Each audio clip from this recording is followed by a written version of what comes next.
Bonjour, bien-aimés dans le Seigneur, que la paix de l'Éternel Dieu Tout-Puissant soit avec vous, au nom précieux de Jésus-Christ de Nazareth.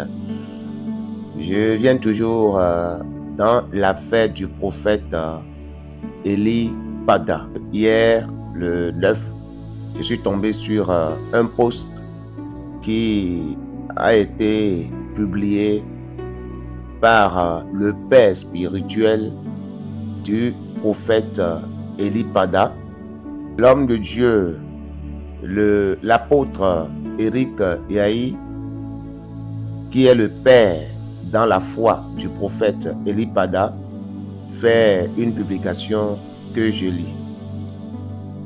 Il dit: affaire prophète Élie Pada, Bishop Éric Yahi, entre parenthèses, père dans la foi du prophète Élie Pada. Je viens par ce poste informer l'Église de Jésus-Christ en Côte d'Ivoire des avancées des démarches administratives entreprises auprès des autorités ivoiriennes. Nous avons été reçus hier, lundi 8 avril 2024, par la direction des cultes du ministère de l'Intérieur et de la Sécurité. C'est plus de 1h30 d'échange que nous avons eu avec Monsieur le directeur général adjoint en compagnie de 2 de ses collaborateurs de haut rang et grade, chargés par leur hiérarchie de nous recevoir pour l'affaire prophète Élie Pada. Notez bien: 1. Les autorités ivoiriennes ne détiennent pas le prophète Élie Pada. 2. Le prophète est toujours en vie. 3. Les spéculations, les diffamations et les prophéties mensongères sur sa présumée arrestation et mort doivent s'arrêter pour faciliter nos démarches. Dans ma délégation étaient présents le révérend Mayer Justin Gobou et madame André Kouadio, secrétaire du prophète Élie Pada. Que Dieu vous bénisse pour votre compréhension et pour votre sens de responsabilité. Fin de lecture. Bien-aimés, je pense que vous êtes troublés comme moi. Quand moi je suis tombé sur ce post, j'étais content. Mais en lisant jusqu'à vers la fin, j'ai été troublé. C'est devenu encore flou.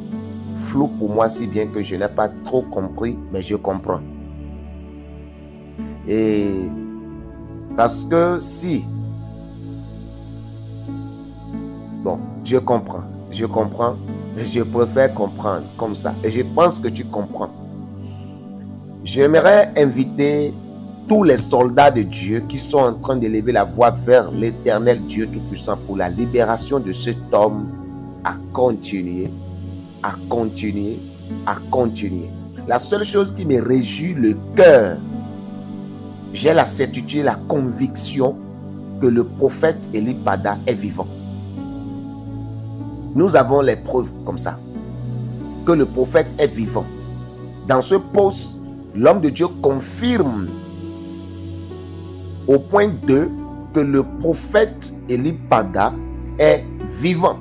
Seulement ce qui est flou, c'est qu'il n'est pas retenu par les autorités ivoiriennes.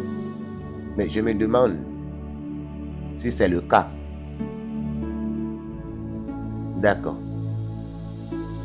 Nous bénissons l'Éternel pour la vie du prophète Élie Pada. Nous croyons que cet homme est vivant et que notre combat n'est pas en vain. Nos prières ne sont pas en vain. Et quel que soit le temps, il va sortir vivant. Que Dieu bénisse tous ceux qui élèvent la voix pour prier pour cet homme. Que Dieu bénisse vos activités. Que la main de l'Éternel Dieu Tout-Puissant soit sur votre allée, votre retour, pendant que vous élevez la voix et que vous priez pour la liberté de cet homme, car c'est douloureux. Bientôt 5 mois, s'il vous plaît. Ce n'est pas facile. plus les 3 mois de jeûne que cet homme a passé hors de sa famille, hors de sa congrégation, hors de son église, il vient et puis paf, il ne se repose pas, met encore la main sur lui et seul Dieu sait ce qu'il est en train de vivre. Ce qu'il est en train de vivre entre les mains de ses détracteurs, seul Dieu le sait. Mais je bénis le Seigneur Dieu qui ne ment pas. Par cette démarche, et ces personnes ont été reçues par les autorités. Ils ont causé, et dans ce message, on dit la démarche et la collaboration est acceptée désormais pour trouver des solutions. Et la solution, c'est quoi? C'est la liberté de l'homme de Dieu. Ce qui veut dire que il y a des gens qui savent là où se trouve exactement cet homme. Il y a des gens, oui, qui savent, qui communiquent, qui le voient. Et dans cette parole, on peut se réjouir de ce que la vie du prophète ne lui a pas ôté. Il dit, le prophète Élie Pagda est en vie. Gloire à Dieu. Gloire à Dieu. Continuons, chers bien-aimés dans le Seigneur, la prière pour cet homme. Et croyons que quelle que soit la durée de la nuit, le jour apparaîtra. Le Seigneur vous bénisse. Que le Dieu d'Israël soit avec vous. Shalom.